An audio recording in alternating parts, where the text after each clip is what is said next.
नमस्कार साथियों, क्या हाल हैं आप लोगों के।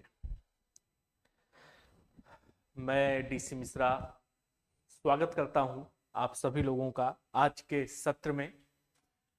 आप लोगों के कहने के अनुसार आप लोगों ने बार बार कहा और उसी संदर्भ में फिर मैंने यूपीपीएससी आरओ की परीक्षा के लिए एक बैच, डेडिकेटेड बैच, जिसमें आरओ के सिलेबस के आधार पर हम लोग रीजनिंग के टॉपिक्स को पढ़ेंगे, उनके क्वेश्चंस को सॉल्व करेंगे, उस लेवल के क्वेश्चंस को सॉल्व करेंगे जैसे कि आरओ की परीक्षा में आते।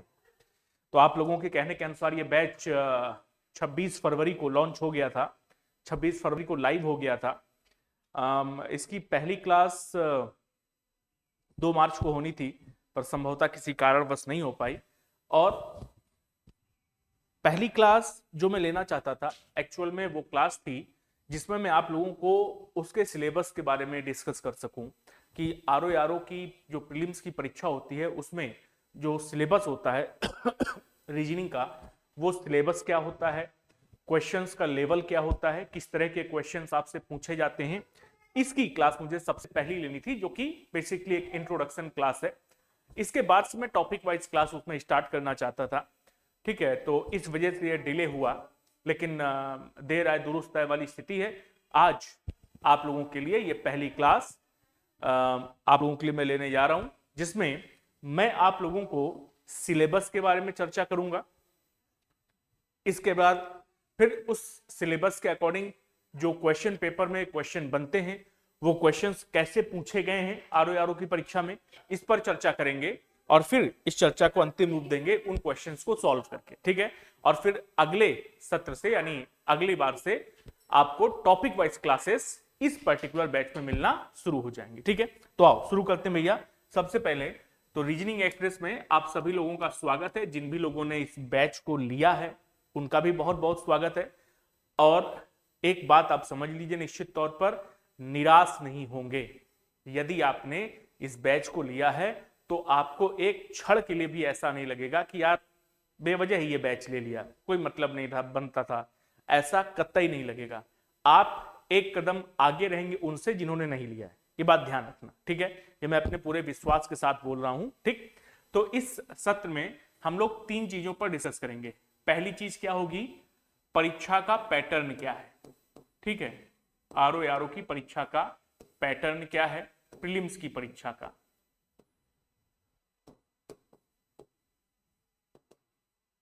ठीक, इसके बाद रीजनिंग का सिलेबस क्या है।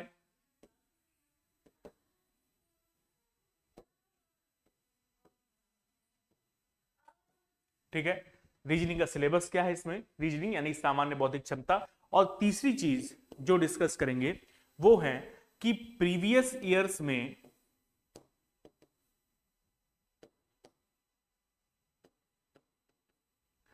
रीजनिंग से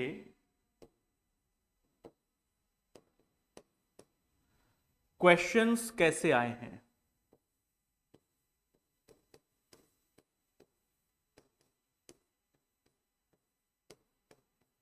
ठीक है, ये 3 चीजें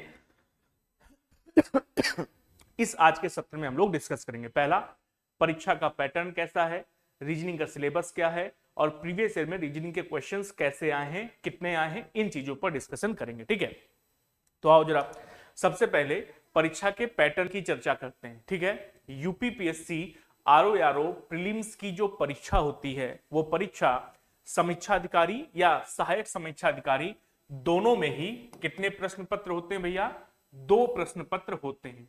ठीक है, 2 प्रश्न पत्र होते हैं। कौन कौन से 2 प्रश्न पत्र होते हैं, पहला होता है सामान्य अध्ययन यानी जनरल स्टडीज का, और दूसरा प्रश्न पत्र होता है सामान्य हिंदी का। यानी आपको एक दिन में 2 पेपर देने होंगे, एक सामान्य अध्ययन का पेपर आपको देना होता है और दूसरा सामान्य हिंदी का प्रश्न पत्र आपको देना होता है। ठीक, सामान्य अध्ययन और जो सामान्य हिंदी के पेपर आते हैं वो कैसे पेपर आते हैं, ऑब्जेक्टिव टाइप पेपर होता है, वस्तुनिष्ठ अर्थात बहुविकल्पी प्रकार के प्रश्न होते हैं, ऑब्जेक्टिव टाइप क्वेश्चन आते हैं। किसमें कितने क्वेश्चन आते हैं, तो सामान्य अध्ययन यानी जनरल स्टडीज की यदि बात करते हैं तो जनरल स्टडीज में कितने प्रश्न आते हैं आपके सामने? 140 क्वेश्चंस आते हैं। ठीक है, कितने मार्क्स के आते हैं? 140 मार्क्स के ही आते हैं, यानी एक क्वेश्चन 1 नंबर का आता है। और इसके लिए समय कितना दिया जाता है आपको? 120 मिनट का, यानी कि 2 घंटे का समय आपको दिया जाता है इन 140 क्वेश्चंस को सॉल्व करने के लिए। ठीक, दूसरा पेपर जो होता है आपका वो कौन सा होता है? सामान्य हिंदी का पेपर होता है। इसमें कितने क्वेश्चंस पूछे जाते हैं? 60। कितने मार्क्स के होते हैं? 60 मार्क्स के, यानी एक क्वेश्चन 1 नंबर का होता है। और कितना समय आपको दिया जाता है? 60 मिनट का आपको समय दिया जाता है। यानी कुल मिलाकर के प्रीलिम्स के पेपर की यदि हम लोग बात करें तो प्रीलिम्स के पेपर में आपको 200 क्वेश्चन मिलेंगे, जिनके टोटल मार्किंग होगी 200 नंबर की, और ये 3 घंटे का 180 मिनट का पेपर आपके सामने होता है। ठीक, अब एक बात को समझिए।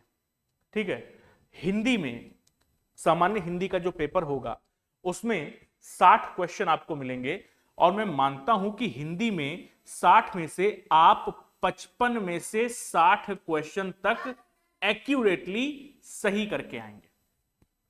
यदि आप हिंदी भास्कर पर हिंदी पढ़ते हैं तो, ठीक है, यदि आप हिंदी भास्कर पर हिंदी पढ़ते हैं तो 55 में से ये 60 क्वेश्चन कहीं पर भी नहीं गए हैं।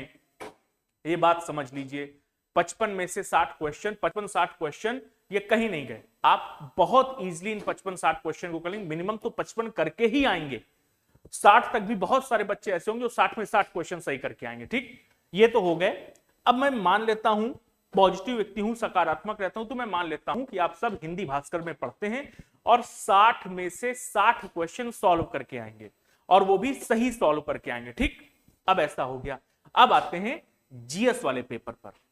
कहां पर आते हैं? जीएस वाले पेपर पर। ठीक, ये जो सामान्य अध्ययन का पेपर होता है भैया, 140 क्वेश्चन ये जो आते हैं, ठीक है, इन 140 क्वेश्चन में से अगर मैं चर्चा करूं तो आप बहुत खींच करके, पूरी ताकत से जब आप प्रश्न पत्र को सॉल्व करेंगे, पूरी मेहनत से जब आप प्रश्न पत्र को सॉल्व करेंगे, तो पूरी ताकत से सॉल्व करने के बाद भी आप 70 क्वेश्चन कर पाएंगे। कितने प्रश्न कर पाएंगे? 70 प्रश्न कर पाएंगे। ठीक, 70 प्रश्न। ठीक, यदि इनमें से आप 70 से 75 कर पा रहे हैं, 80 कर पा रहे हैं, तो बहुत बढ़िया है, बहुत बढ़िया। ठीक है, लेकिन 70 प्रश्न तो आप कर लेंगे, यदि आपने अच्छे से तैयारी की है तो आप 70 प्रश्न कर लेंगे। ठीक, अब मैं ये मानता हूं कि 70 प्रश्न आपने यहां से किए सामान्य अध्ययन से, मान लीजिए 55 क्वेश्चन आपने हिंदी से कर लिए, तो 70 और 55 कितना हो गया? 125। कितने क्वेश्चन? 125, यानी 125 क्वेश्चन आप सही सही अटेम्प्ट कराए। अब 125 क्वेश्चन सही सही अटेम्प्ट जब आप करके आएंगे तो आपके मन में संशय रहेगा, सिलेक्शन होगा प्रीलिम्स में कि नहीं होगा, सिलेक्शन होगा कि नहीं होगा, होगा कि नहीं होगा, यह संशय आपके दिमाग में बना रहेगा। ठीक, ये तब की बात मैं कर रहा हूं जब ये 125 क्वेश्चन एकदम एक्यूरेट होंगे, करेक्ट होंगे, कि 70 जीएस के क्वेश्चन और 55 क्वेश्चन हिंदी के एकदम करेक्ट करके आए हैं आप। ये तब की बात कर रहे हैं कि 125 क्वेश्चन सही सही अटेम्प्ट करने के बाद भी आपके मन में संशय रहेगा कि प्रीलिम्स निकलेगा कि नहीं निकलेगा, और इनमें से अगर एक आधा 2-4 क्वेश्चन गलत हो गए तब तो फिर अपने आप को आप बैकवर्ड कर लेंगे कि आप छोड़ो हटाओ, गया ये वाला आरो यारो गया। ठीक, इससे बचने का एक उपाय है। ठीक है भाई, हिंदी में 55 की जगह बहुत खींच के करोगे 60 कर लोगे, क्योंकि इससे ज्यादा क्वेश्चन नहीं आते। अब एक काम करो, ये जो 140 क्वेश्चन जीएस में आपसे पूछे जाते हैं, इसमें से 12 से 15 क्वेश्चन किसका रहेगा? रीजनिंग का रहेगा। 12 से 15 क्वेश्चन रीजनिंग विषय से पूछे जाते हैं। ठीक है, यानी 70 क्वेश्चन आपने इतिहास, भूगोल, उत्तर प्रदेश और संस्कृति और फलाना ढिमाका इन सब से कर लिए। ठीक है, 70 क्वेश्चन, 12 से 15 क्वेश्चन आपके पास रीजनिंग का भी बचा हुआ है। अब यदि आपने रीजनिंग अच्छे से पढ़ रखी है तो ये 12 से 15 क्वेश्चन आप कर लेंगे। चलो मैं मानता हूं कि 15 क्वेश्चन है और आपने 12 कर लिए, तो 12 क्वेश्चन कर लिए कि नहीं कर लिए? अब स्थिति क्या है? 70 तुम्हारे जीएस में सही है, 55 तुम्हारे हिंदी में सही है, 125, और 12 क्वेश्चन तुमने इसमें रीजनिंग में कर लिए, तो 125 और 12 कितने हो गए? 137। अगर 137 क्वेश्चन भाई साहब आपने कर लिए हो तो ये यकीन मान करके चलो कि प्रीलिम्स तुम्हारा क्लियर है। तुम मेंस की तैयारी उसी दिन से करने लगना जिस दिन पेपर दे करके आना, उसी दिन से मेंस की तैयारी करने लगना।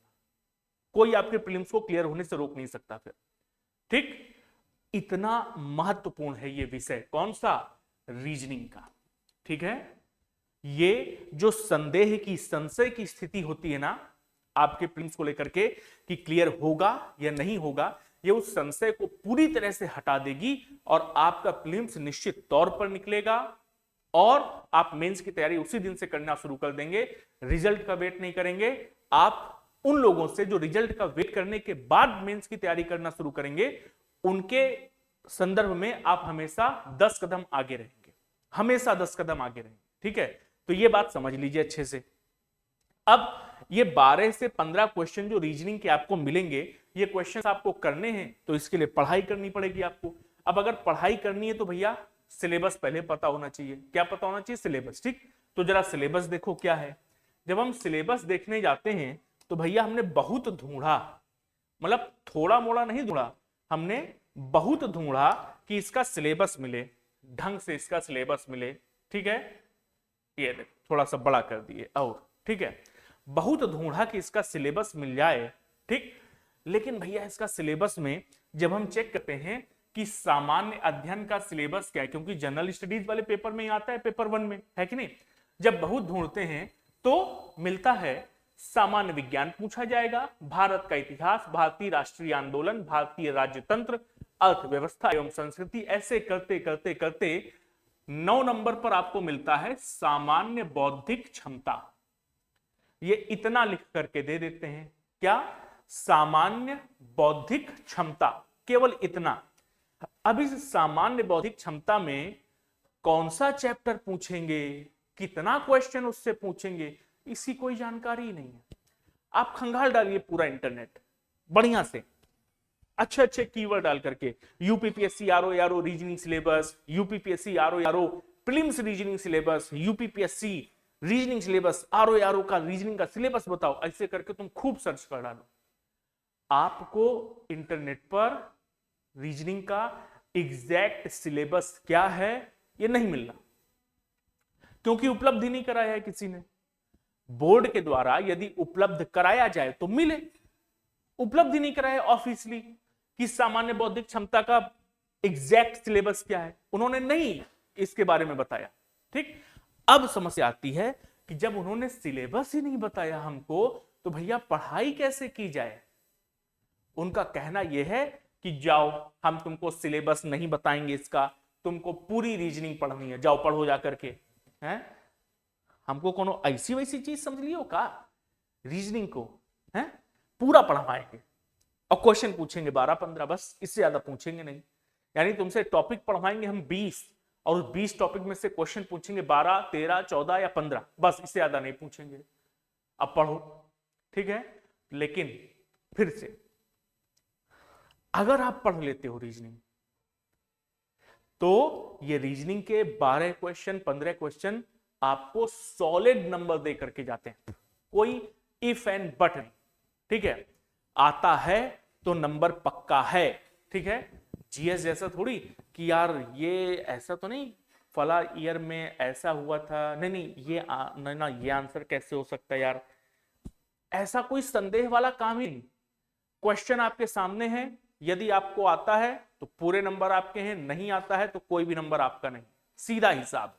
ठीक, तो इसका सिलेबस कैसे पता किया जाए, इसका सिलेबस कैसे पता किया जाए, इसके लिए क्या करना पड़ेगा भैया, इसके लिए अब एक दूसरी चीज करनी पड़ी कि ऐसा करो कि प्रीवियस ईयर का कोई क्वेश्चन पेपर निकालो, क्योंकि सीधे सीधे तो कहीं मिल नहीं रहा सिलेबस, तो प्रीवियस ईयर का क्वेश्चन पेपर निकालो, तो प्रीवियस ईयर के क्वेश्चन पेपर में से हमको इसका सिलेबस पकड़ने में आसानी हो जाएगी कि कितने क्वेश्चन पूछे हो, कहां से क्वेश्चन पूछे हो, कम से कम ये तो पता चलेगा, उस हिसाब से तो कम से कम तैयारी कर पाएंगे, है कि नहीं। ठीक, तो आओ जरा देखो कितने हमको यहां पर क्वेश्चन मिले, सिलेबस मिले, ये सारी चीजें डिस्कस करते हैं।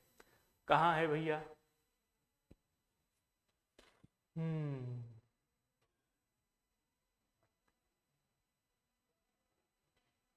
ये ये देखो, ये मिला है भैया क्या, यूपीपीएससी आरओ 2018 का पेपर।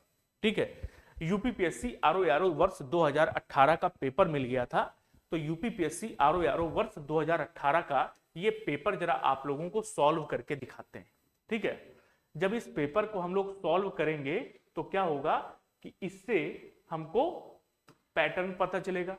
पहली बात कि कितने क्वेश्चन पूछता है, दूसरी बात कहां कहां से क्वेश्चन पूछता है, तीसरी बात क्वेश्चन का लेवल क्या होता है। ये तीनों चीजें हमको इस पेपर से पता चल जाएंगी। ठीक है, तो ये पेपर मैं आपको पूरा सॉल्व करवाता हूं, 2018 का पेपर ये पूरा मैं सॉल्व करवाता हूं। ठीक है, आओ जरा देखते हैं क्वेश्चन कहां कहां से बना है। ये आगे बढ़ते हैं जरा।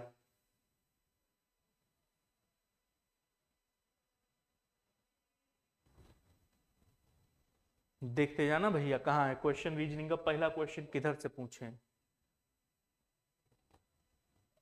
अभी तो नहीं है। ऊष्मा की इकाई पूछ लिए हैं।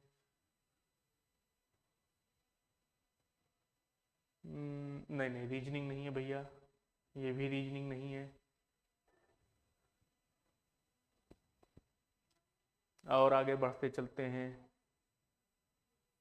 कोई हमसे जीत न पावे, बढ़े चलो बढ़े चलो।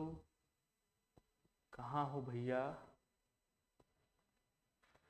बार बार हाँ, नहीं। और आगे बढ़ते हैं भैया। बोलो यार हाँ, अब की जीत हो उनकी, ये है, मिल गया।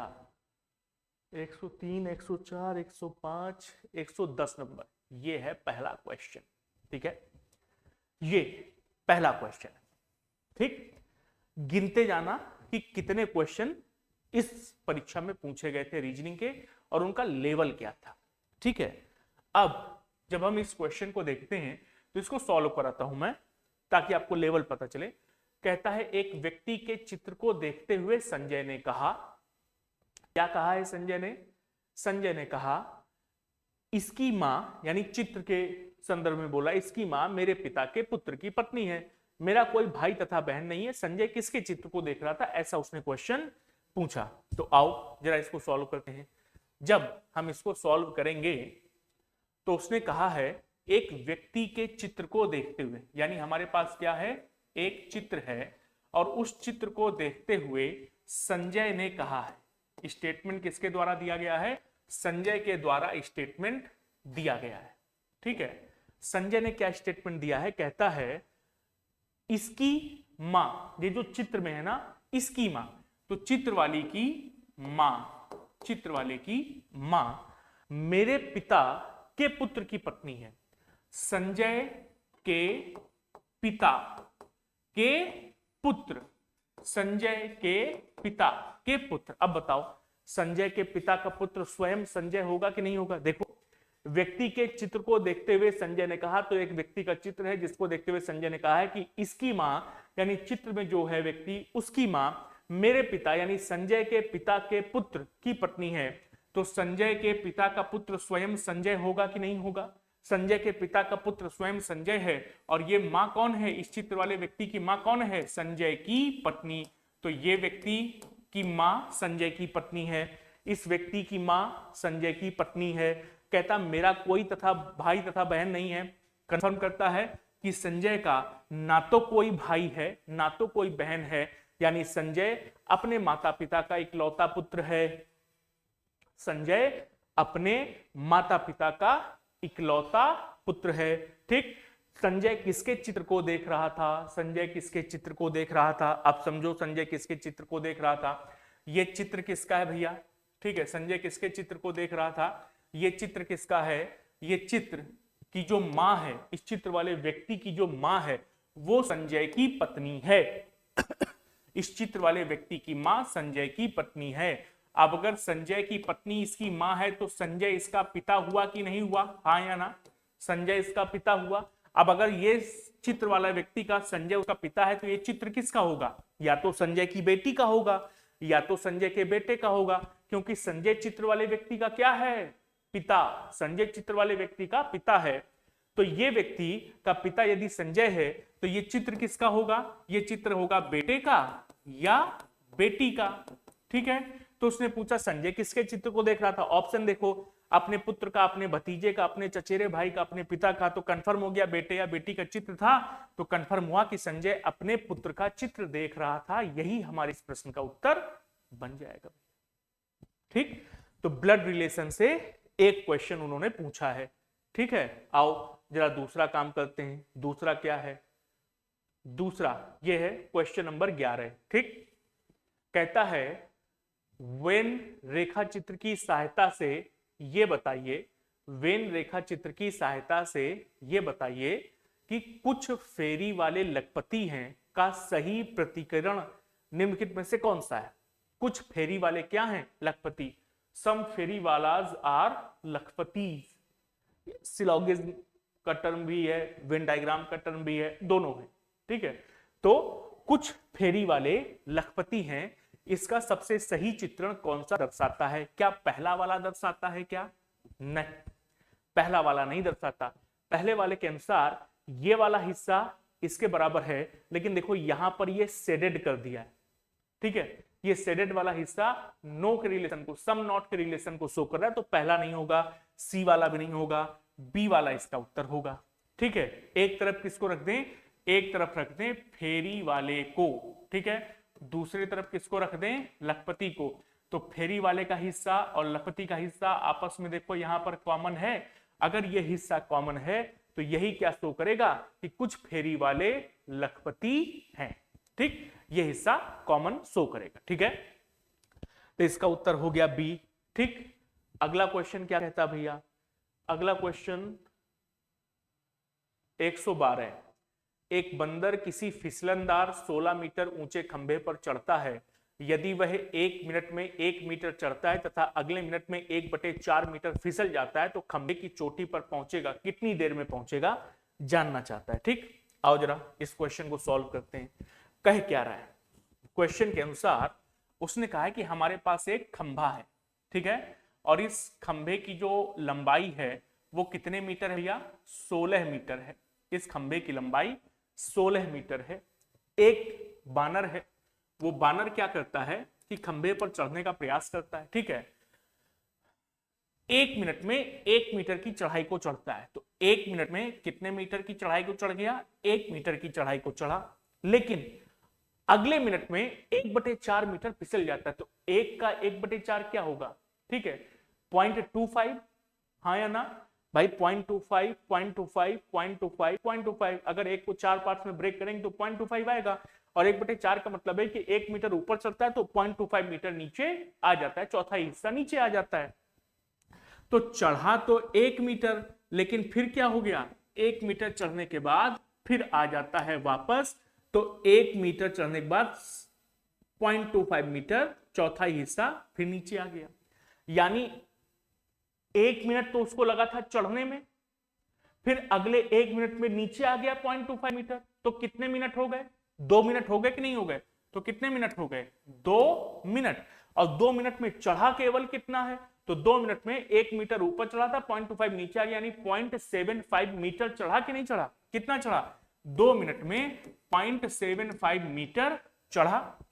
अब अगर 2 मिनट में 0.75 मीटर चढ़ा है तो 4 मिनट में कितना चढ़ेगा, 1.5 मीटर चढ़ेगा कि नहीं चढ़ेगा, हाँ या ना, 4 मिनट में 1.5 मीटर चढ़ेगा।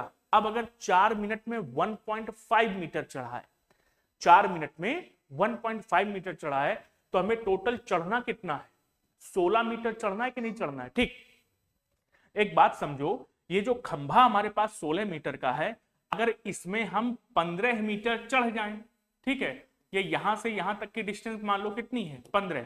अगर हम 15 मीटर चढ़ जाएं तो अगली छलांग में वो टॉप पर पहुंच जाएगा खंभे के। अगर हम 15 मीटर चढ़ जाएं तो अगली छलांग में खंभे के टॉप पर पहुंच जाएगा, और एक बार टॉप पर पहुंच गया तो हमको भैया यही बताना है कि खंभे की चोटी पर कब पहुंचेगा। चोटी पर पहुंचने के बाद फिर वो नीचे गिर जाए तो हमको उससे कोई मतलब नहीं।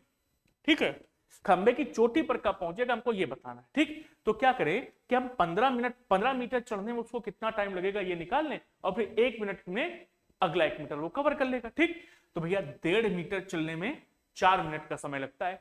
1.5 मीटर चलने में 1.5 मीटर चढ़ने में 4 मिनट का समय लगता है। तो जरा 10 का गुणा करो, 1.5 इंटू 10 कर दो, 4 इंटू 10 कर दो, ये कितना आ गया? ये आ गया 15 मीटर और ये आ गया 40 मिनट। यानी 40 मीटर 40 मिनट में कितना चढ़ जाएगा? 15 मीटर चढ़ जाएगा। 40 मिनट में 15 मीटर चढ़ जाएगा। अगर 40 मिनट में 15 मीटर चढ़ेगा तो अब 16वां मीटर में चढ़ने के लिए 1 मिनट की दूरी और कर दी। ठीक है, क्योंकि 1 मिनट में 1 मीटर की दूरी तय करता है। 1 मिनट में 1 मीटर चढ़ता है, तो 15 मीटर चढ़ा 40 मिनट में, तो 41 मिनट में कितना चढ़ जाएगा? 16 मीटर चढ़ जाएगा। और जैसे ही 16 मीटर चढ़ेगा तो पहुंच जाएगा चोटी पर। बस वही हमारे प्रश्न का उत्तर हो जाएगा। ठीक है, अब देखो प्रश्न में कहीं पर भी उसने 41 मिनट नहीं दिया, तो प्रश्न का उत्तर क्या लगाओगे? इनमें से कोई नहीं। एक और बात को समझो भैया, अब जैसे आप में से हो सकता है बहुत सारे लोगों ने इस प्रश्न का उत्तर निकाल लिया हो। 41 मिनट आ रहा, ऑप्शन में कहीं नहीं दिया 41 मिनट। अब पागल हो जाएंगे, यार गलत ऑप्शन निकाल लिया क्या हमने? गलत तो नहीं निकाला, कहीं कुछ कैलकुलेशन मिस्टेक तो नहीं की, गलत अप्रोच तो नहीं लगा दी है, क्योंकि ऑप्शन में 41 मिनट दिया ही नहीं है। अब वो दोबारा उसको सॉल्व करेंगे। यही तो एग्जामिनर तुमसे चाहता था कि अपना समय बर्बाद करो क्वेश्चन को दोबारा सॉल्व करने में, तभी तो उसने उपरोक्त में से कोई नहीं आंसर दिया है। यही चाहता था और तुम उस एग्जामिनर के बनाए हुए जाल में फंस गए टप से। नहीं, अगर ये ऑप्शन दिया है नन ऑफ दीज का, तो नन ऑफ दीज भी एक वैलिड आंसर होता है भैया। अपने अप्रोच पर अडिग रहो, मजबूत रहो, अपने कॉन्सेप्ट पर मजबूत रहो। भागा मत करो कि नन ऑफ दीज ऑप्शन आ रहा है, हमारा कुछ और आ रहा था, अब क्या करें, बौराए बिल्ले जिससे घूमने लगते हो। नहीं, 41 दैट मीन्स 41 ऑप्शन में नहीं है, नन ऑफ दीज करके आगे बढ़ेंगे। ठीक है, समझ लो। ठीक, तो अभी तक 3 क्वेश्चन हम लोग कर चुके हैं। ठीक है, 3 के बाद और कौन सा क्वेश्चन है, आओ जरा देखते हैं। 3 3 3 3 3 3 के बाद इधर तो नहीं है। हाँ, ये मिल गया, देखो रीजनिंग मिल गया, रीजनिंग मिल गया। ये क्वेश्चन नंबर 115।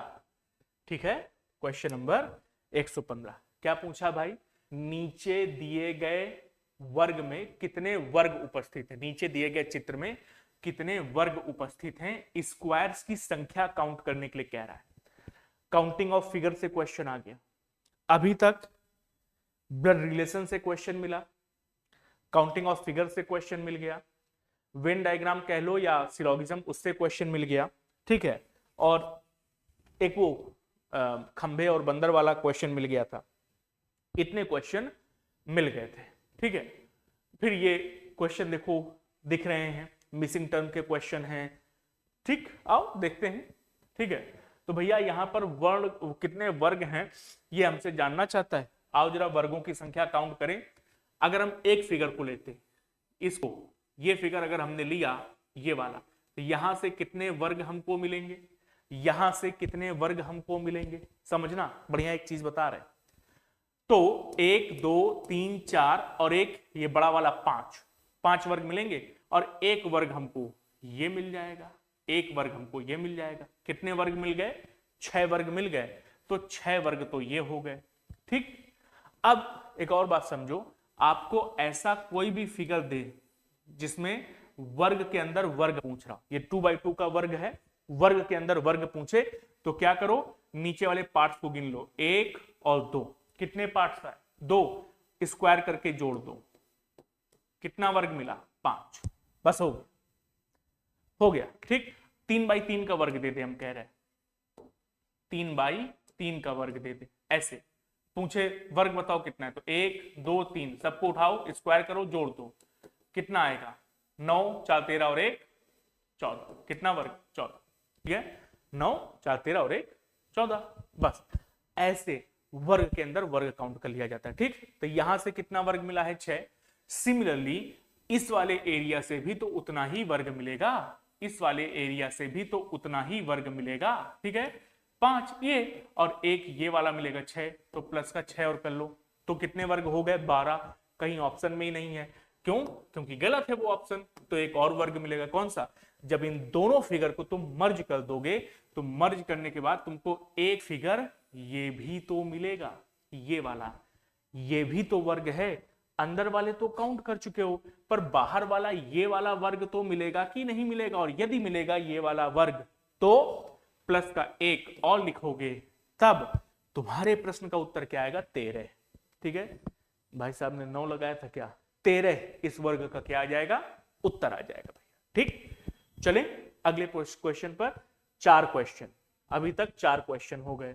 ठीक है, आओ जरा अगला क्वेश्चन पता करें। ये अगला क्वेश्चन है भैया। ठीक है, मिसिंग टर्म से 2 क्वेश्चन पूछे हैं, क्वेश्चन नंबर 116 और question number 121। 2 question missing term से पूछे गए भैया। बढ़िया है, बहुत बढ़िया है, बहुत बढ़िया। ठीक है, अब जरा इन दोनों क्वेश्चन को सॉल्व करें, पहले 116 को, 117 को। ठीक है, 117 वाला दिशा, डायरेक्शन एवं डिस्टेंस का क्वेश्चन है, ये मिसिंग टर्म का क्वेश्चन है। क्या कह रहा है मिसिंग टर्म का ये क्वेश्चन? तो मिसिंग टर्म के इस क्वेश्चन को जब हम पकड़ते हैं तो कहता है, चलो भैया उधर, 9 4 20, 8 5 12, ठीक है, 7 6 और क्वेश्चन मार्क, क्या चल रहा है?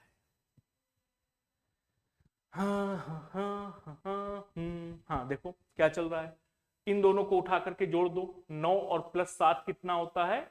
16 होता है कि नहीं होता है? और बटे 2 कर दो तो कितना आता है? 8, यानी कि बीच वाली संख्या आती है।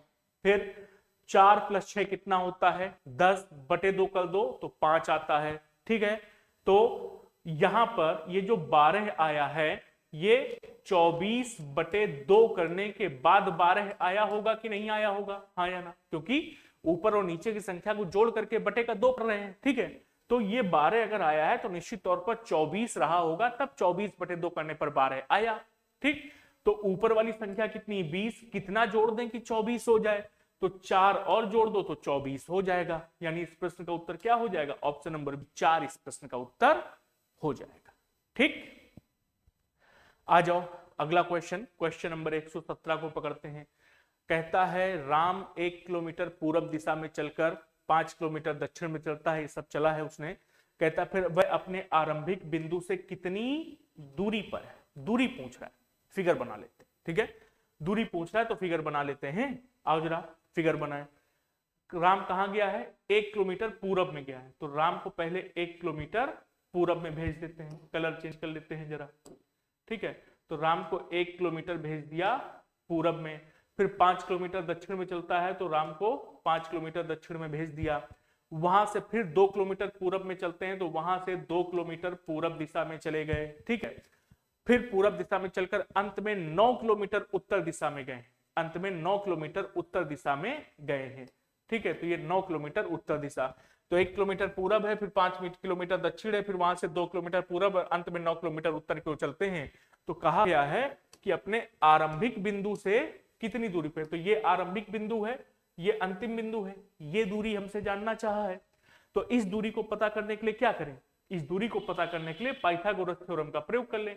अब जब पाइथागोरस थ्योरम का प्रयोग करोगे तो ये डिस्टेंस हमारे पास कितनी है? देखो ये यहां से यहां तक 9 है, उसमें से ये डिस्टेंस घटा दें 5, तो ये डिस्टेंस कितनी आएगी? 4। ये 1 है, ये 2 है, तो ये कितना हो गया? 3। तो ये 3 4 है, तो ये 5, 3 4 5 का ट्रिपलेट बन जाएगा, यानी 5 किलोमीटर इसका उत्तर आ जाएगा। Triplet that is Pythagoras theorem का प्रयोग हो जाएगा कि भैया ये क्या है?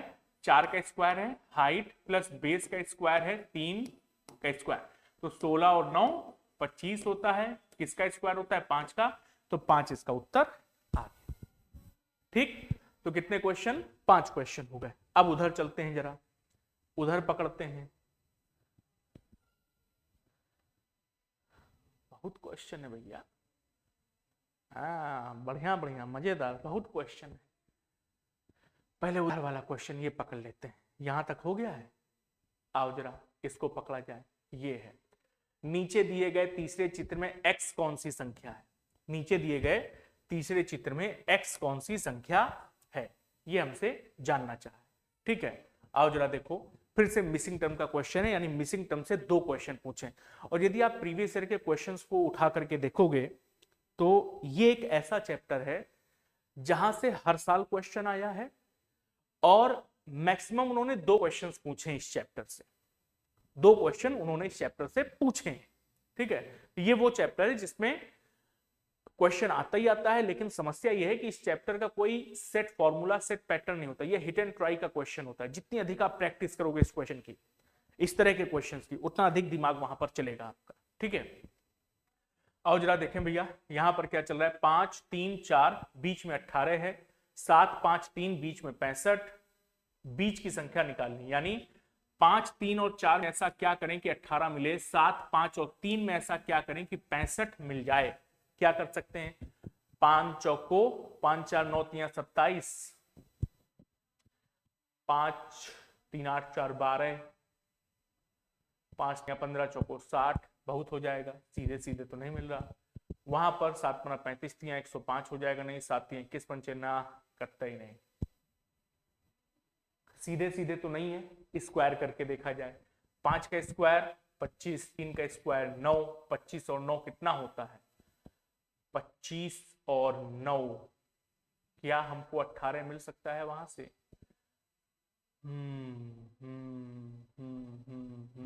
आओ जरा स्क्वायर करके देखते हैं भैया।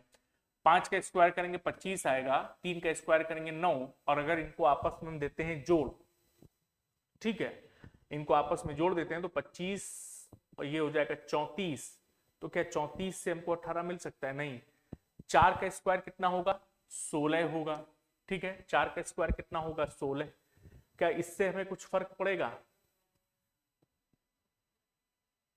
25 16, 25 और 6 कितना होता है, 31 होता है, 10 41 होता है, 41 और 9 50 होता है, उससे भी कोई फर्क पड़ता हुआ नजर नहीं आ रहा है बंधुओं। ठीक है, अब ये क्वेश्चन देखो, हमने कहा था ना कि ये हिट एंड ट्राई का क्वेश्चन होता है।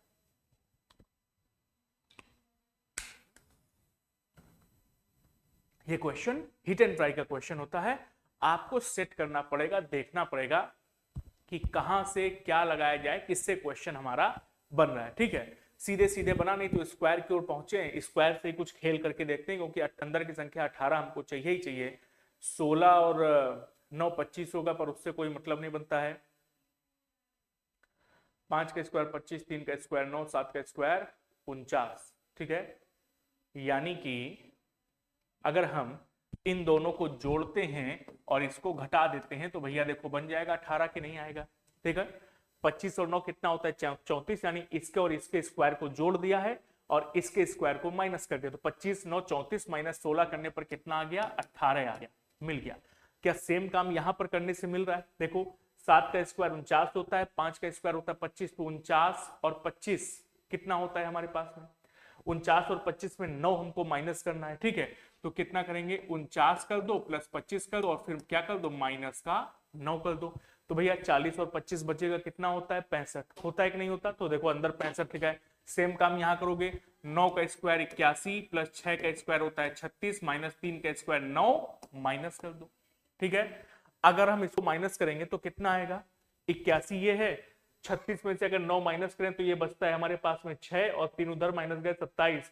ठीक, तो 81 और 27 कितना हो जाएगा, 108, यानी ऑप्शन नंबर डी, यहां x के प्लेस पर 108 आना चाहिए। बस यही हमारे प्रश्न का उत्तर बन जाएगा। ठीक है साथियों, चलो अगले क्वेश्चन की ओर बढ़ते हैं। ठीक है, अगला क्वेश्चन ये है, एक स्कूल की घंटी 8 बार बजने में 14 सेकंड, क्लॉक चैप्टर से भी क्वेश्चन पूछा है, क्लॉक चैप्टर से क्वेश्चन, और अच्छा क्वेश्चन है, तमाम लोग इसको गलत करेंगे। ठीक है, एक स्कूल की घंटी 8 बार बजने में 14 सेकंड का समय लगती है, तो इसे 4 बार बजने में कितना समय लगेगा? बहुत सारे लोग इस प्रश्न का उत्तर 7 कर देंगे कि 8 बार बजने में 14 सेकंड का समय लेती है, तो 4 बार बजने में 7 सेकंड का समय लेगी प्रश्न का उत्तर। लेकिन नहीं, ये गलत है, 7 सेकंड इस प्रश्न का उत्तर गलत है। सही उत्तर क्या होगा, देखो जब उसने कहा कि 8 बार बजने में 14 सेकंड का समय लेती है, इसका अर्थ क्या हुआ? इसका अर्थ कुछ कुछ ऐसे समझो कि ये पहली बार बजी, फिर ये दूसरी बार बजी, ठीक है, पहली बार दूसरी बार, फिर ये तीसरी बार बजी, ठीक है, फिर ये चौथी बार बजी। इस तरह से जब ये बजना शुरू करेगी, ठीक है, तो कह रहा है कितनी बार बजी है, 8 बार, और 8 बार बजने में कितना सेकंड का समय लिया है, 14 सेकंड का, ठीक है। तो पहले बेसिक समझ लो, ये हो गया 4, ये 5, ये 6, ये 7 और ये 8, ठीक है। 8 बार बजने में बीच में गैप कितना आ रहा है, 1 2 3 4 5 6 और 7, कितना गैप आया, 7 का गैप है कि नहीं है, ठीक है, 7 का गैप है हमारे पास में, ठीक। अब यदि ये 7 का गैप है तो भैया घंटी तो 8 बार बजी है, और समय देखो, पहली बार बजी, फिर उसको इतना समय लगा दूसरी बार बजने में, फिर इतना समय लगा तीसरी बार बजने में, फिर इतना समय लगा चौथी बार बजने में, ऐसे करते करते 8 बार बजी। यानी कितना गैप आया, 7 का गैप आया। कितना समय लगा उसको बजने में, 14 सेकंड का, ठीक है।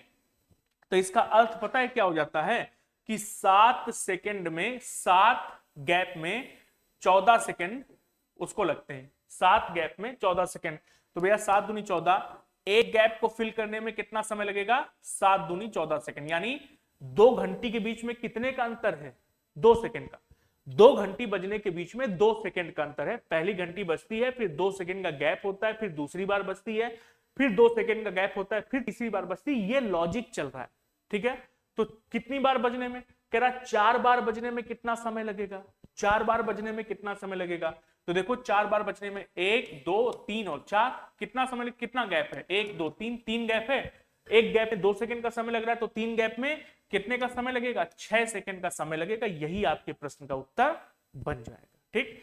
ये तो बेसिक था इसका, इसको शॉर्ट ट्रिक से करें। इसका शॉर्ट ट्रिक क्या है, कैसे करेंगे शॉर्ट ट्रिक से, तो देखो जब भी आपके पास इस तरह का घंटी बजने वाला क्वेश्चन आए कि एक घंटी, एक घड़ी में घंटी इतने बार इतने सेकंड में बजती, तो इतने बार बजने में कितना समय लगेगा। अगर ऐसा क्वेश्चन आए तो क्या करो, जितनी बार घंटी बजती है उससे एक कम लो, ठीक है। जितने सेकंड में बजती है उससे क्या कर दो, डिवाइड। 7/14 कितने का अंतर आ गया, ये 2 सेकंड का अंतर आ गया कि नहीं आ गया। अब कितनी बार बजाना है, 4 बार बजाएं, तो जितनी बार बजाना है, जितनी बार बजाना है, 2 सेकंड का अंतर आया है, जितनी बार बजाना है उससे एक कम से गुणा कर दो। यानी 2 में कितने का गुणा कर दो, 3 कर दो, 2 तिहाई कितना होता है, 6।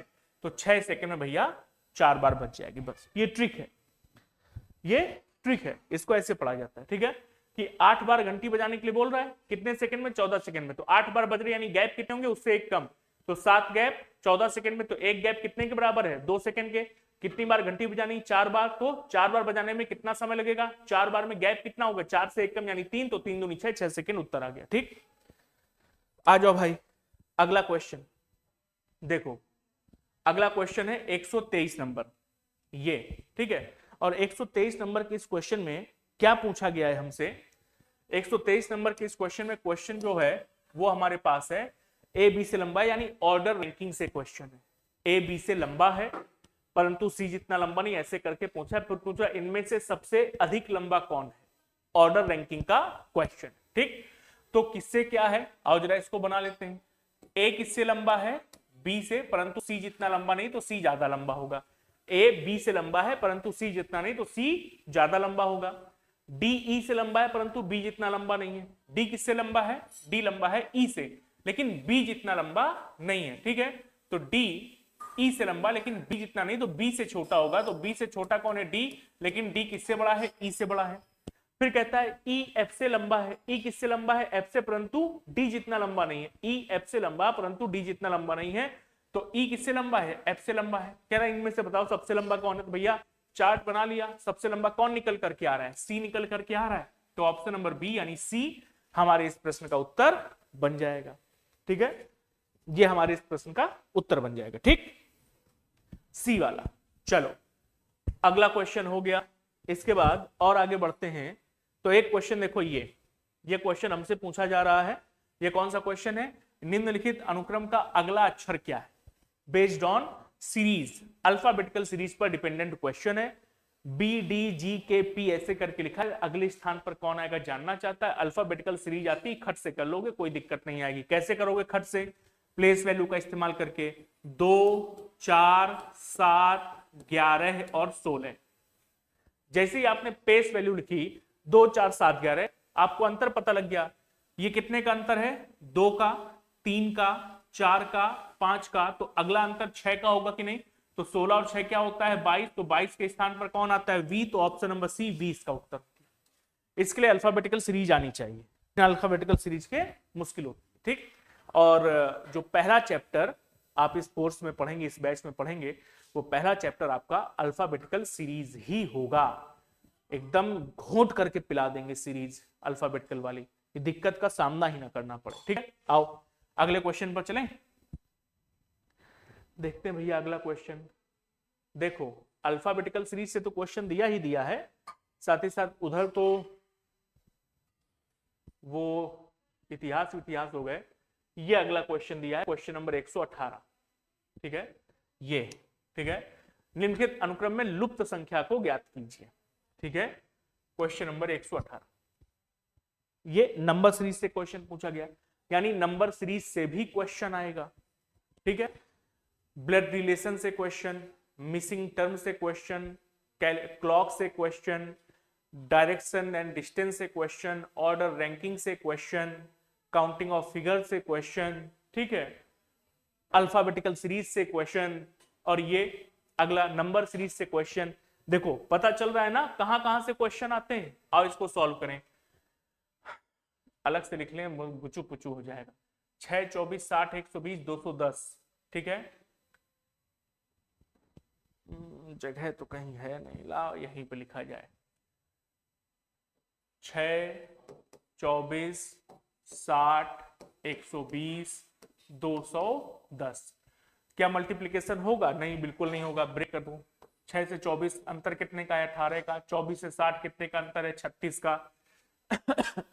यहां पर 60 का, 120 से 210, 90 का अंतर है, ये अंतर आ गया, ठीक है।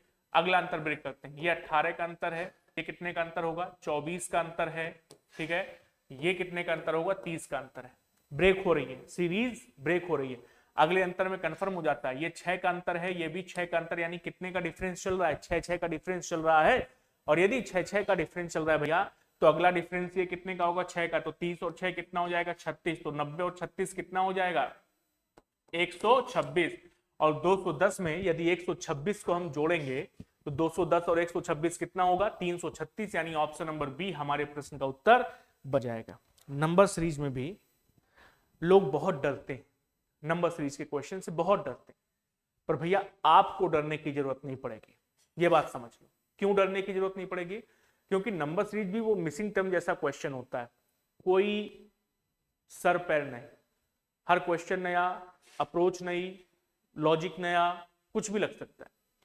लेकिन नंबर सीरीज के क्वेश्चन को सॉल्व करने की एक शानदार अप्रोच है, ट्रिक है, ठीक है। यदि आप उस अप्रोच के साथ नंबर सीरीज का क्वेश्चन सॉल्व करेंगे तो भैया कोई रोक नहीं सकता आपको नंबर सीरीज का क्वेश्चन सॉल्व करने से, होगा, बिल्कुल होगा, 100% होगा। बस उस अप्रोच के साथ रहना सिखाएंगे आपको इस बैच में, ठीक है। अगला क्वेश्चन पकड़ें। अगला क्वेश्चन भैया देखो एक ये है, क्वेश्चन नंबर 119, जरा इसको भी देख लेते हैं। यदि कुछ संत शहीद थे सत्य है, तो तर्क वाक्य कुछ शहीद असंत नहीं थे कि सत्य अथवा असत्य होने के बारे में क्या अनुमान किया जा सकता है।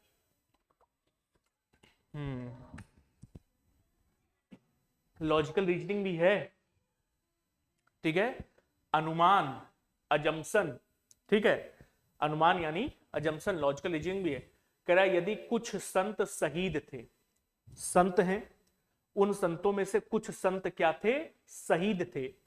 अगर ये सत्य है, प्रश्न के अनुसार यदि ये सत्य है, तो उसने एक दूसरा स्टेटमेंट दिया, ये कुछ शहीद असंत नहीं थे, कुछ शहीद असंत नहीं थे। ऊपर स्टेटमेंट क्या है, कुछ संत शहीद थे, ये सत्य स्टेटमेंट है, उसके आधार पर बताना है कि कुछ शहीद असंत नहीं थे, ये जो स्टेटमेंट है ये सत्य होगा या असत्य होगा या अनिश्चित है, आप कुछ नहीं कह सकते, इनमें से कोई नहीं, क्या इसका उत्तर होगा आपसे जानना चाहता है, ठीक है। तो भाई साहब अगर उसने कहा है कि कुछ संत शहीद थे, कुछ संत शहीद थे, कुछ संत शहीद थे, तो इसका मतलब है तो जो शहीद हुए हैं उन कुछ लोगों में से जो शहीद हैं उनमें असंत नहीं थे, संत भी थे, शहीद लोगों में संत भी थे। भाई इसी को नेगेटिव सेंटेंस में उसने दे दिया है। कुछ संत शहीद थे, ये पॉजिटिव है स्टेटमेंट, और इसी को नेगेटिव कर दिया तो उसने नेगेटिव कैसे दिया, कुछ शहीद असंत नहीं थे। ठीक है, जैसे कि आप कोई बात बोलिए पॉजिटिव वे में, ठीक है, और अगर वो उसको ना समझे तो उसको क्या करो, नेगेटिव वे में समझाओ। ठीक, जैसे मान लो उदाहरण के तौर पर मैं आपको बताता हूं कि आप किसी के साथ चल रहे हैं, ठीक है, और जब आप किसी के साथ चल रहे हैं सड़क के किनारे किनारे, तो जो भी आपके साथ में चल रहा है वो अचानक से चलते चलते सड़क के बीचों बीच पहुंच जाता है चलते चलते। ठीक, तो आपने उसको समझाया कि भैया सड़क के बीच में नहीं चलते, किनारे किनारे चलो, वाहन टक्कर मार देगा। ये क्या है, पॉजिटिविटी, आप उसको बचाना चाहते हैं। पर आपने समझाया, अगली बार वो फिर बीच सड़क में पहुंच गया, आप उठे खींच के तमाचा मारा, चल किनारे। उतनी देर से समझा रहे भी कि सड़क किनारे मत चल, मर जाएगा भी। ये क्या है, नेगेटिव सेंटेंस है। क्या है, नेगेटिव सेंटेंस। लेकिन जो प्रोसेस है वो कैसा है, पॉजिटिव। ठीक, सिमिलरली यहां पर भी जब वो कहता है कि कुछ संत शहीद थे, तो ये पॉजिटिव वे में लिखा गया सेंटेंस है। ठीक है, जैसे कि इस टोकरी में एप्पल हैं, इस टोकरी में एप्पल हैं, ये पॉजिटिव सेंटेंस है। इस टोकरी में एप्पल के अलावा कुछ नहीं है। कैसा है, एप्पल के अलावा कुछ नहीं, नेगेटिव सेंटेंस है, लेकिन एप्पल तो है। वही बात ये लिखी है कि कुछ संत शहीद थे, इसका मतलब शहीद होने वाले लोगों में से कुछ लोग ऐसे थे जो असंत नहीं थे, संत थे, यानी कुछ शहीद असंत नहीं थे। ये कैसा सेंटेंस हो जाएगा, सत्य।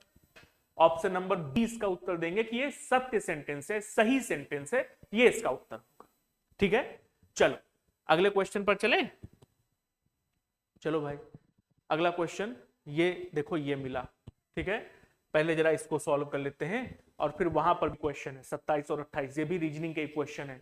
ये 13वां क्वेश्चन, 12 क्वेश्चन का चुके, ये 13वां क्वेश्चन है। ठीक है, आओ जरा इसको सॉल्व करते हैं।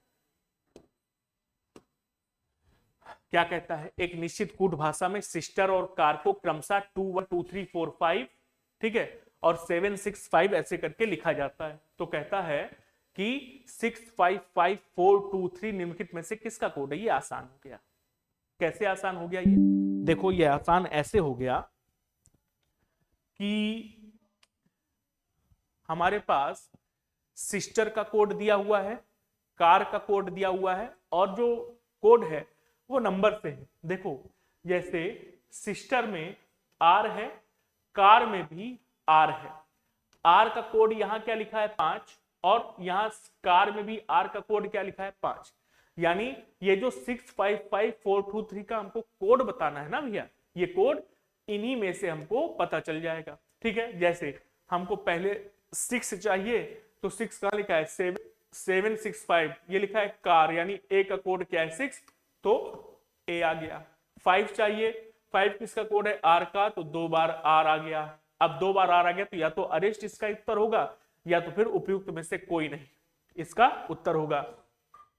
ठीक, फिर क्या चाहिए, 4 चाहिए, तो 4 किधर लिखा हुआ है, देखो ये 4 है, सेकेंड लास्ट ई, तो ये हो गया ई। इसके बाद 2 3 चाहिए, तो 2 किसका कोड है, एस का, और 3 किसका कोड है, देखो 3 चौथे स्थान पर टी, अरेस्ट भी इसका उत्तर हो जाएगा। ठीक, आसान सा क्वेश्चन। आओ जरा अगला क्वेश्चन पकड़ा जाए। ये क्वेश्चन नंबर 127 और 128, जरा इसको भी पकड़ लेते हैं भैया। आओ जरा देखा जाए क्या कह रहा है।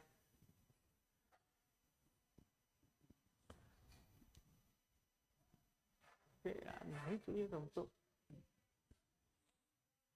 हाँ, कहता है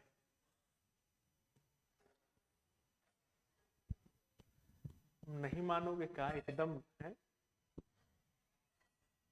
कहता है दिया गया है कि ए बी का भाई है। ए कौन है, बी का भाई है, सी ए का पिता है, डी का भाई है, और ई बी की पुत्री, तब डी का चाचा है। कौन है डी का चाचा। अगेन एक क्वेश्चन पहले भी किया था ब्लड रिलेशन से, ये दूसरा क्वेश्चन ब्लड रिलेशन से पूछे, यानी ब्लड रिलेशन से 2 क्वेश्चन पूछे गए हैं। ठीक है, और मिसिंग टर्म से 2 क्वेश्चन पूछे गए हैं। ठीक, आओ जरा इसको सॉल्व करें। कहता है ए बी का भाई है, तो ए को भाई बना दिया बी का। कहता है सी ए का पिता है, ठीक है, तो सी किसका पिता है, ए का पिता है। कहता है डी ई का भाई है, और ई बी की पुत्री है। ई किसकी पुत्री है? बी की। तो ई को बी की पुत्री बना दिया। और डी ई का भाई है, तो डी कौन हो गया? ई का भाई हो गया। ठीक है, ये बन गया कि नहीं बन गया? क्या है कि ए बी का भाई है, सी ए का पिता है, डी ई का भाई है और ई बी की पुत्री है। कहता है बताओ डी का चाचा कौन है। ठीक है, अब यहां पर हमको बी का जेंडर तो नहीं पता है। ठीक, समझे? क्या बी का जेंडर हमको पता है? ठीक है, हम ऐसे कैसे बोल दें कि डी का चाचा कौन है? क्वेश्चन तो यही बताया कि ए बी का भाई है, तो हमने ए को बी का भाई बना दिया, सी को ए का पिता बना दिया, डी ई का भाई और ई बी की पुत्री है। ई का जेंडर हमको पता नहीं है। अब अगर बी महिला है, अगर बी महिला है तो डी का चाचा तो बन ही नहीं सकता ना। अगर बी महिला है तो बी का बेटा कौन हुआ? डी। अगर बी का बेटा डी हुआ तो ए कौन है? बी का भाई। तो ए डी का मामा हो जाएगा। ठीक, ए डी का मामा हो जाएगा। ऑप्शन में इनने उपर्युक्त में से कोई नहीं भी दे रखा है। ठीक, अब अगर हम ए को इसका लगाएंगे कि ए डी का चाचा है, ठीक है, ये तभी संभव है जब बी भी मेल हो। ठीक है, बी क्या हो? मेल हो। ठीक, अगर बी मेल है तो बी का बेटा कौन है? डी। और बी का भाई कौन है? ए। तो ए डी का चाचा कहलाएगा। लेकिन अभी की स्थिति में बी का जेंडर नहीं पता है। ठीक, और अगर बी का जेंडर नहीं पता तो उसने हमसे कहा डी का चाचा कौन है, तो पूरे फिगर में डी का चाचा नहीं बताया जा सकता। हाँ, डी का मामा कौन है ये जरूर बताया जा सकता है। ठीक, तो उपयुक्त में से कोई भी नहीं। ये दोनों ही इसके उत्तर हैं। ठीक, जब तक कंफर्म नहीं किया जाता, हम अगर अपने अनुसार जाएंगे तो अपने अनुसार इसका प्रश्न का उत्तर उपयुक्त में से कोई नहीं देंगे। क्यों? क्योंकि डी का चाचा बताया ही नहीं जा सकता। बी का जेंडर क्लियर नहीं है, बी फीमेल भी हो सकती, मेल भी हो सकता है। ठीक, उस हिसाब से डी का चाचा नहीं बता सकते। अच्छा, अगला क्वेश्चन 128 देखो। अगला question again based on alphabetical series. अगर अल्फाबेटिकल सीरीज आती खट से कर लोगे, नहीं आती टाइम लगाओगे। इस क्वेश्चन कर लोगे तब भी, लेकिन टाइम लगाओगे। इतना टाइम कहां होता है यार परीक्षा में, है? ऐसे ही 120 मिनट में 140 क्वेश्चन करने हो क्या? वहां घर थोड़ी बसाना जाके। देखो क्या करेंगे, अगर हमको आती है अल्फाबेटिकल सीरीज, ठीक, तो देखो ए डी जी, जी से जी स्टार्ट हो रहा है, जी जे एम, एम से एम स्टार्ट हो रहा है, तो एम पी एस। तो अगली बार देखो अंतिम लेटर से अगली सीरीज स्टार्ट हो रही ना, जी से जी, एम से एम, तो अगली बार यहाँ एस आएगा कि नहीं आएगा? ठीक, सब में ऐसा रहा। गुरु जी ये कौन सी बड़ी बात है? कोई बात नहीं, आने दो, हमको क्या करना है। अगला काम देखते हैं। देखो ए से डी, जी, एम, ठीक, ये वाला तो हो गया। अगला लेटर चेक करते हैं, डी से जे। डी की प्लेस वैल्यू क्या होती है? 4, जी की 10, एम पी की 16। देखो 4 से 10, 10 से 16, 4 6 10, 10 6 16, तो अगली बार 16 6 22 होना चाहिए। 22 किसकी वैल्यू होती है? वी की। 22 प्लेस वैल्यू होती है वी की। ठीक, यहां पर आओ तो जी से एम यानी 7 और 13, एम की प्लेस वैल्यू 13, 7 6 13, 13 6 19, 19 6 कितना होता है? 25। तो क्या आएगा? 25 होती है वाई की। तो ऑप्शन नंबर सी वाई इसका उत्तर हो जाएगा, एस वी वाई। ठीक है, 15 क्वेश्चन अभी तक कर चुके हैं रीजनिंग से। ठीक है, 15 प्रश्न अभी तक हम लोग रीजनिंग से कर चुके हैं। देखते हैं कि और क्वेश्चन है क्या। ठीक है, और क्वेश्चन चेक करते हैं भैया। नहीं, टेबल टेनिस से तो कोई मतलब नहीं है हमारा। नहीं, 140 क्वेश्चन हो गया। ठीक है, 140 क्वेश्चन भैया हो गया है। और 140 क्वेश्चन में आपने ध्यान दिया कि हम लोगों ने क्वेश्चन से सॉल्व किए यहां पर। ठीक है, कितने क्वेश्चन हम लोगों को मिले? रीजनिंग विषय से यहां पर 15 क्वेश्चन पूछे गए हैं। कितने? 15 क्वेश्चन पूछे गए। अब अगर 15 क्वेश्चन आपकी परीक्षा में आए और आपने उसमें 12 क्वेश्चन कर लिए, 12 मान लेते हैं, ठीक है, बहुत प्रेशर नहीं डालेंगे आपके ऊपर, 12 क्वेश्चन कर लिए, 70 क्वेश्चन आपने कर लिए जीएस से, 82 हो गए। 55 क्वेश्चन हिंदी से, 137 क्वेश्चन। दिन दुनिया धरती में कोई पैदा नहीं हुआ जो प्रीलिम्स आपका रोक सके। 137 क्वेश्चन अगर मार के आए हो और सही सही मार के आए हो तो इस धरती में कोई नहीं पैदा हुआ भैया जो प्रीलिम्स आपका रोक सके। इस बात को ध्यान रख लो। ठीक है, कोई प्रीलिम्स नहीं रोक पाएगा। ठीक, तो इसके लिए ये आपको तैयारी करनी है। मैंने इसीलिए प्रीवियस ईयर के क्वेश्चन पेपर के अनुसार आपको बताया कि देखो चैप्टर कौन कौन से पूछे गए। Alphabetical series, number series, blood relation, coding decoding, direction, order ranking, missing term, Venn diagram, logical reasoning, क्या क्या नहीं पूछे, ये तो यहीं पे गिन लिए 9 क्वेश्चन, है कि नहीं? ठीक है, तो हमको ये सारे ही चैप्टर पढ़ने पड़ेंगे। बेसिक आप मान लीजिए कि वर्बल रीजनिंग का पूरा पार्ट आपको पढ़ना पड़ेगा। वर्बल रीजनिंग का, वर्बल रीजनिंग यानी series, coding decoding, blood relation, direction, order ranking, Venn diagram, syllogism, ठीक है, मैथमेटिकल ऑपरेशंस, ये पूरा वर्बल रीजनिंग का पार्ट आपको पढ़ना पड़ेगा। ठीक है, तो चलो फिर आज के इस सत्र को यहीं पर समाप्त करते हैं। ठीक है, और इस सत्र के माध्यम से आपका जो क्राइटेरिया है वो एकदम क्लियर हो गया होगा आपके दिमाग में कि रीजनिंग क्यों पढ़नी है आपको, क्यों नहीं पढ़नी है आपको, ये पूरा का पूरा पैटर्न आपके दिमाग में क्लियर हो गया होगा। ठीक है, बैच में कल से आपको क्लास मिल जाएगी, तो उस क्लास को आप क्या करना, आराम से रिकॉर्ड कर आपको करके आपको अपलोड कर देंगे। अपनी सुविधा अनुसार उसको पढ़ना, हम एक निश्चित समय पर रोज उसको रिकॉर्ड करके अपलोड कर देंगे, दोपहर में या शाम के समय में। ठीक है, वो आप अपने हिसाब से पढ़ सकते हो, कभी भी पढ़ सकते हो, लाइव का झंझट नहीं रखेंगे रोज रोज वाला, है कि नहीं, कि पता चला तुम कहीं कुछ और कर रहे हो या तुम्हारी कोई दूसरी क्लास है, लाइव के चक्कर में तुम यहाँ चले, नहीं, रिकॉर्ड आराम से बढ़िया चकाचक पढ़ो। ठीक, सप्ताह में एक दिन रिकॉर्ड लाइव मिलेंगे, उसमें जो सप्ताह भर में हम लोगों ने जो टॉपिक पढ़े होंगे उन्हीं के क्वेश्चंस पर डिस्कशन करेंगे, उन्हीं के क्वेश्चंस कर लेंगे। ठीक है, चलो मिलते हैं फिर अगले सत्र में। ठीक है, चलो नमस्कार भैया, धन्यवाद।